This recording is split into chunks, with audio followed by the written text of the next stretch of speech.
Ladies and gentlemen, let me tell you something powerful. Silence is not weakness. It's a shift. It's when someone stops explaining, stops proving, stops begging to be seen. And in that quiet, something happens. They wake up. They realize that being available all the time was never love, it was survival. So when they go silent, it's not the end of the story. It's the beginning of self-respect, and that is when everything changes. There comes a moment when the energy you once gave so freely is no longer offered. At first, the shift feels almost unnoticeable. A conversation that would have lasted hours now ends in minutes. The emoji you used to send, the exclamation marks, the thoughtful check-ins, they're no longer there. There's a quietness, but it's not cold, it's grounded. It's not angry, it's aware. You're not punishing anyone. You're simply choosing peace over performance. This kind of silence doesn't scream, it doesn't need to, because in its stillness, it speaks volumes to those who were once deaf to your presence.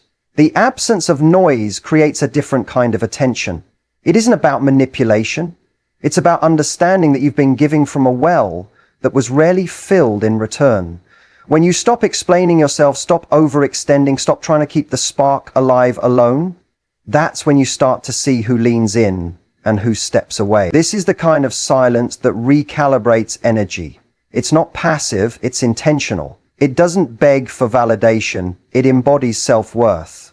This silence doesn't ask, "Do you miss me?" It says, "I remember myself again." And in doing so, it becomes more powerful than any words ever spoken. For someone used to your constant presence, the quiet is unsettling, not because they don't care, but because they never had to question whether you'd be there.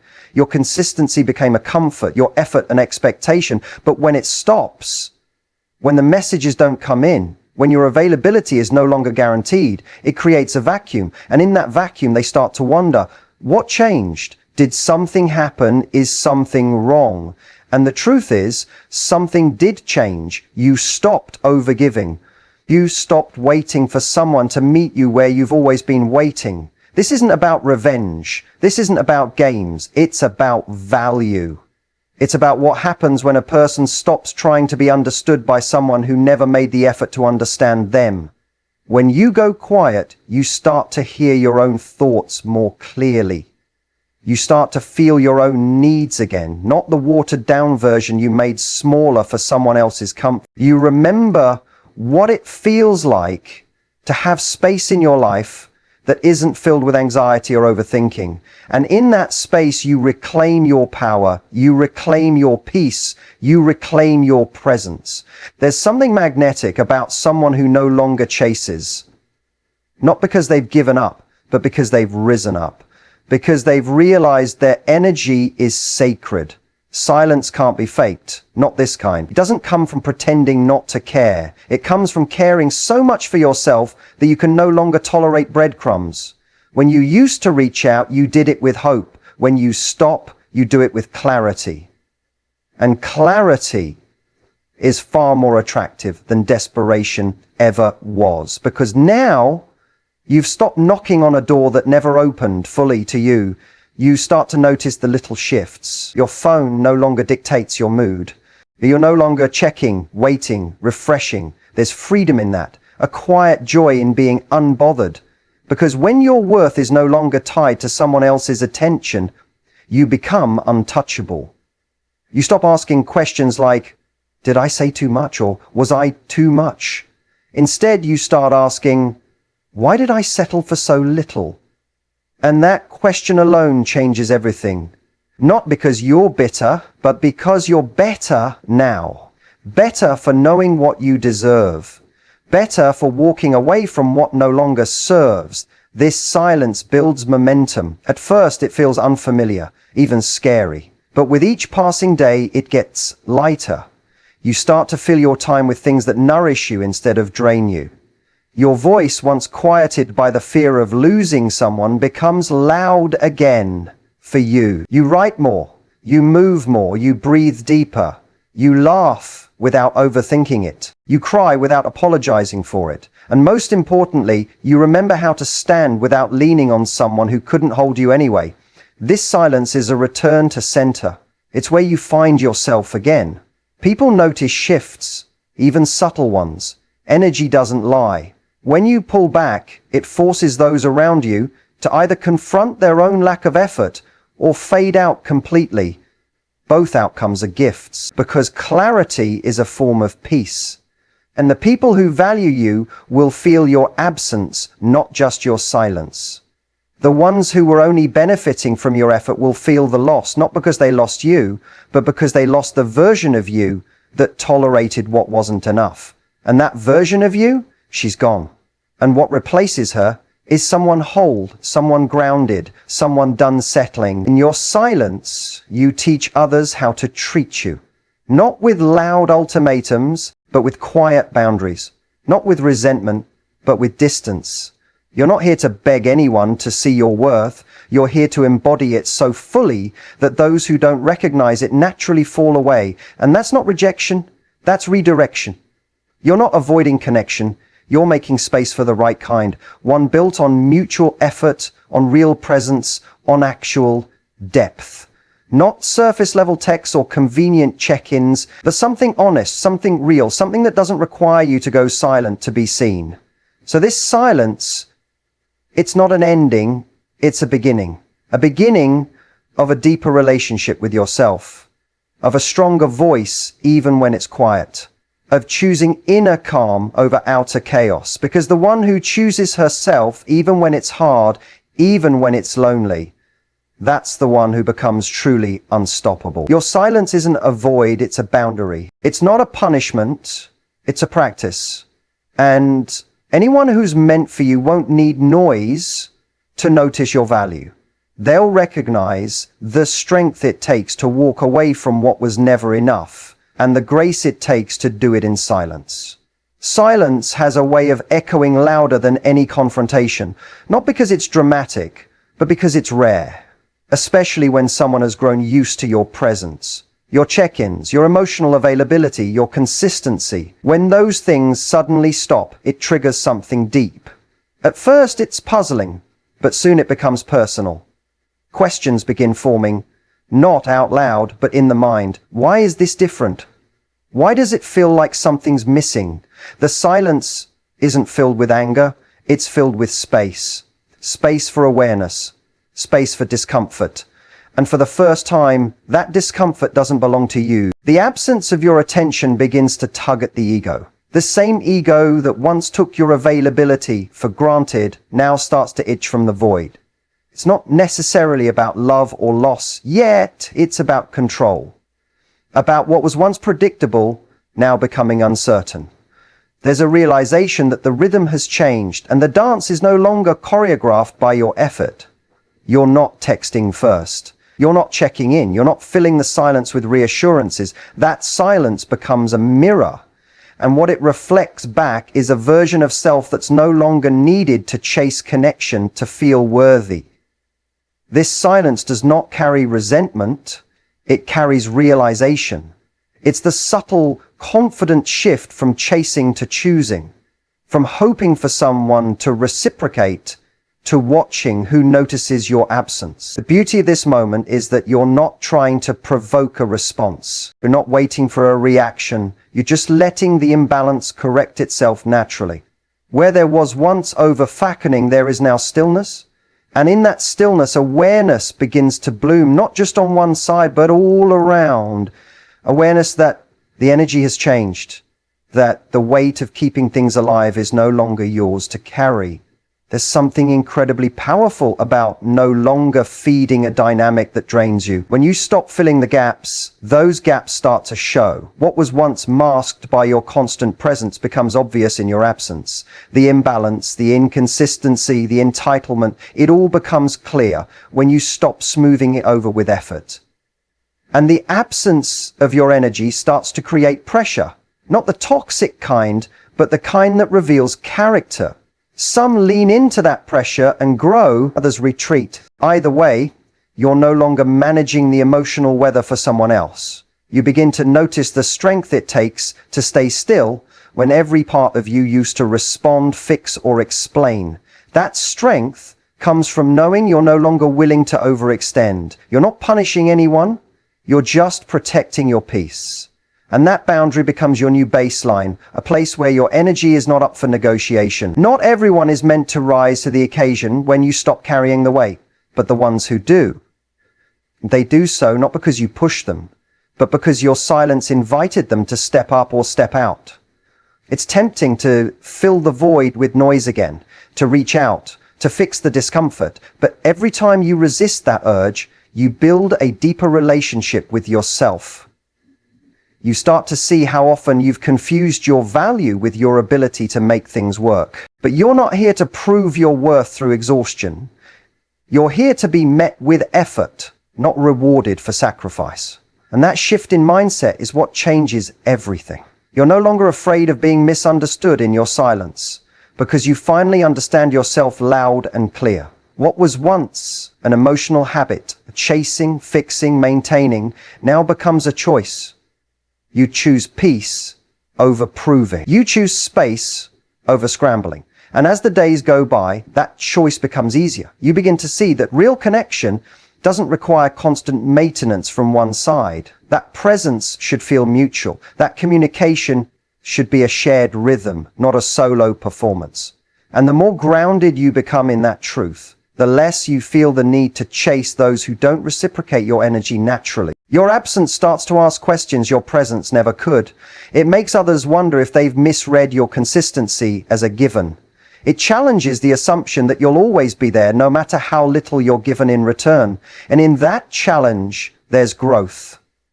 Not just for them, but for you too. You begin to realize you were never asking for too much. You were simply offering too much to those who gave too little. Now, the silence becomes a filter. It shows you who values the real you, not just the version of you who fills the silence with effort. What used to feel like walking on eggshells now feels like walking on solid ground. You're no longer shrinking yourself to keep someone comfortable.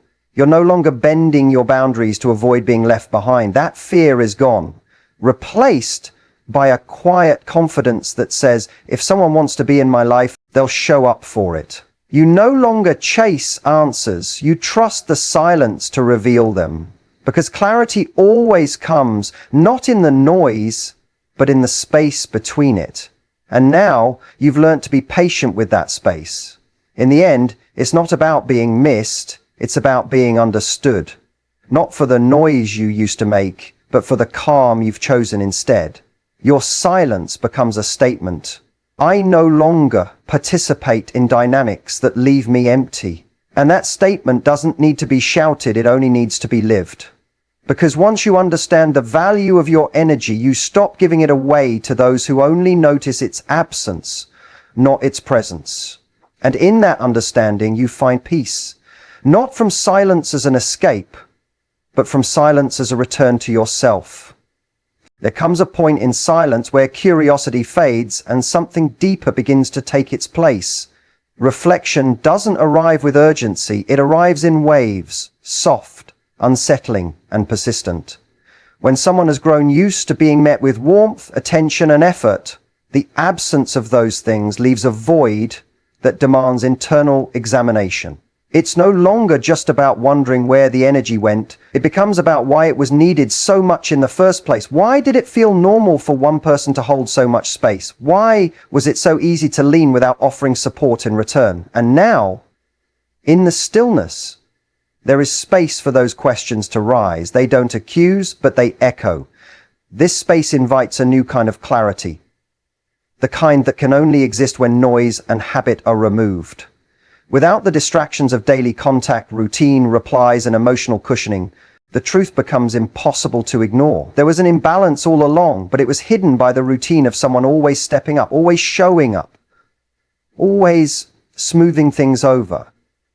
Now, without that effort in place, there's a mirror, and it reflects the reality that was always there, but never faced. The energy was never equal. The care wasn't consistent. The connection depended too heavily on one person doing most of the work. And now that work has stopped. The beauty of stepping back is that it's not done in anger, it's done in wisdom. The wisdom to know that love, attention, or effort should never come at the cost of one's own peace.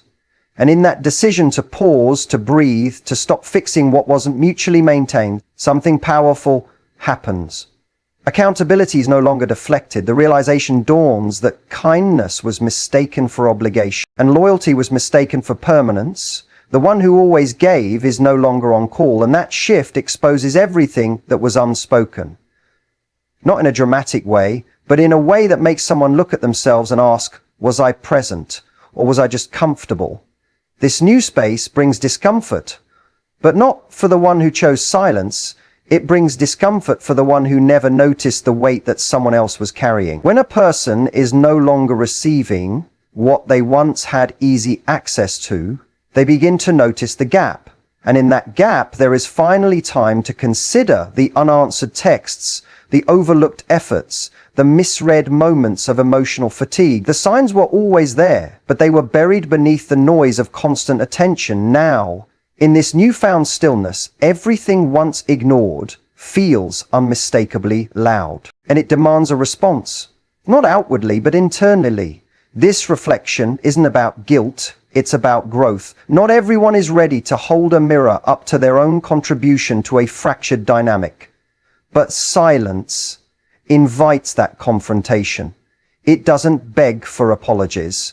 It doesn't crave explanations. It simply says, you are now alone with your choices. And in that solitude, patterns become clearer. The moments of dismissal, the subtle neglect, the emotional distance, they replay now, but in a new light. Not from a place of justification, but from a place of recognition. Because reflection, when done right, isn't about punishment, it's about maturity.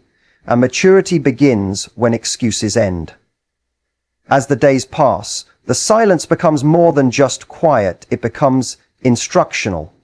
It teaches what words couldn't. It teaches that love isn't owed, it's earned. That emotional labor is not an infinite resource. That no one stays forever when they feel like they are pouring into a well that gives nothing back. And maybe the most important lesson is that attention is a privilege, not a guarantee. When someone gives their time, energy, presence, it is not something to expect without effort. And when that effort is no longer there, it reveals just how much it was holding together in the first place. The contrast between what was and what is now becomes striking. What used to feel like security now feels like loss, not necessarily of a person, but of a connection that was taken for granted. The quiet brings up memories, not just the good ones, but the ones that sting. Moments where kindness was met with indifference, where vulnerability was brushed off, where someone tried to explain their needs and was met with silence of a different kind, neglect, dismissal, complacency. Now the roles have reversed, and the silence now is not a plea, it's a boundary. One that says, I've done enough. There's a different kind of pain that comes with recognizing what was lost through inaction. It's not about someone leaving with rage. It's about someone quietly deciding that their peace was more important than forcing closeness that didn't feel safe anymore. That realization hits harder because it's not about a dramatic breakup or a harsh goodbye. It's about being left with the understanding that the absence was preventable, that all it would have taken was presence, listening, meeting someone halfway. But now it's too late for explanations, and the silence isn't waiting for closure, it's already found it. This isn't about making anyone feel like a villain, it's about making space for responsibility. As love isn't sustained by convenience, it's sustained by intention, and when one person does all the reaching, the repairing, the reconnecting, they eventually break. Not from bitterness, but from exhaustion. They stop talking, they stop giving, they stop hoping. And their silence is not filled with hate, it's filled with boundaries that should have been respected all along. The reflection that comes now is hard-earned, and the hardest part of that reflection is realizing that sometimes the greatest damage is done not by what was said, but by what was consistently ignored. The silence is not a punishment. It is the natural consequence of imbalance left unchecked for too long. And what's left in its place is truth. Not loud, not dramatic, just honest. Honest in its absence, in its peace, in its finality, because when someone steps back to protect their heart, they're not asking for attention, they're reclaiming their dignity. And in that space, the other side is left not with noise, but with the chance to reflect, to finally see what was always there, and maybe, just maybe, to become someone who never lets presence become invisible again. The moment you go quiet, you stop performing for approval. It's not about cutting off the supply of energy you were handing out without receiving energy nourishing in return. And once you do, something unexpected happens. You begin to see yourself again. The parts that were dimmed to keep things running smoothly now start to rise to the surface. There's a version of you underneath all the caretaking, waiting to be heard, waiting to breathe. This is the version that doesn't chase, doesn't beg, and doesn't try to convince anyone of her value. She's not angry, she's just awake, and once awake, she doesn't go back to sleep for comfort. There's a sense of emotional detox that comes with silence. Not because the absence makes the heart grow fonder, but because it makes your own heartbeat clearer. The tension you used to carry in your chest every time you waited for a reply begins to dissolve. The way you used to overanalyze a simple K or a late message becomes something you can finally release. You're no longer in survival mode trying to hold a connection together. Now you're in recovery, recovering your time, your energy, and your emotional equilibrium. And in this recovery, you begin to reorient your life around your own center instead of someone else's gravity. You start to remember what it feels like to not be emotionally dependent on someone's inconsistency. You don't miss the guessing games. You don't miss proving your worth in conversations that felt like interviews for your own relevance. In the quiet, you reclaim your space without needing it to be filled immediately. There's power in not rushing to replace attention. Power in not needing a response to feel seen, because now your sense of being seen comes from within. And that shift is everything. It's what separates those who heal from those who repeat. For the first time in a long time, your silence becomes sacred. It doesn't crave an audience. It doesn't require validation. It's not silence out of fear. It's silence out of self-respect. You don't need to explain yourself anymore. You don't owe long paragraphs or last chances. What you owe is your own peace. You begin to feel lighter, not because everything is perfect, but because you're no longer dragging yourself through emotional knots just to be noticed. You've stepped away from proving, you've walked into choosing. And you're choosing yourself, fully and unapologetically. There is a shift in energy when you no longer center your days around wondering how someone else feels about you. When your mind is no longer a waiting room for someone else's decision, you get to live again. And it's not loud at first. It's subtle. You notice your mornings are quieter, your anxiety lessens. The urge to reach out fades, replaced with the urge to take care of yourself. That is the turning point. That's where the healing happens. Not in one dramatic moment, but in the small daily choices to no longer abandon yourself for the sake of someone else's presence. As this inner peace grows, so does your clarity. You begin to understand the difference between silence and suppression. One is self-protective, the other self-destructive. And what you're doing now is not burying emotions, it's elevating your standards.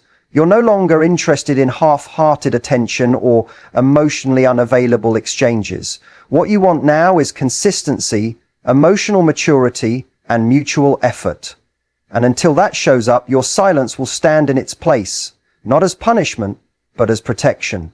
You've built enough resilience to wait for what aligns rather than settle for what distracts. The silence becomes a filter. The ones who valued your effort, but not your essence, slowly fade away. The ones who respected your availability, but never matched it, begin to feel the absence more than they ever acknowledged the presence. And that's okay. You don't need to chase anyone into understanding your worth. You don't need to create chaos to feel noticed. You are not an echo waiting for a sound to bounce off. You are a voice all your own. And in that realization, you stop looking backward and start walking forward, not with bitterness, but with boundaries. You learn that not every silence needs to be broken. Some silences are meant to last, to create distance between the version of you that tolerated crumbs and the version of you that demands more. Not louder, just clearer. You're no longer speaking just to be heard, you're speaking only when it matters. And the less you say, the more your presence begins to speak for itself. There's a calm confidence in knowing that you're not for everyone and that not everyone is for you. That acceptance brings a kind of liberation that noise never could. And now the silence is not empty, it's full. Full of clarity, full of choice, full of power. You've stopped waiting for someone to realize what they had while you were trying so hard to be everything. You've stopped hoping someone will connect the dots you drew so carefully. You're no longer explaining yourself into exhaustion. You've shifted from effort to ease, from proving to preserving. And in this version of you, there's no desperation, only discernment. You now hold space only for what matches your peace, not what disrupts it. This journey into silence wasn't about withdrawal, it was about return. A return to your own voice, your own standards, your own joy. You no longer fear the quiet because you've filled it with self-connection. You no longer fear the absence of someone else because you've remembered the presence of yourself. And the most beautiful part? You no longer need anyone to understand why you went silent. Because the peace you feel now says everything you ever needed to say.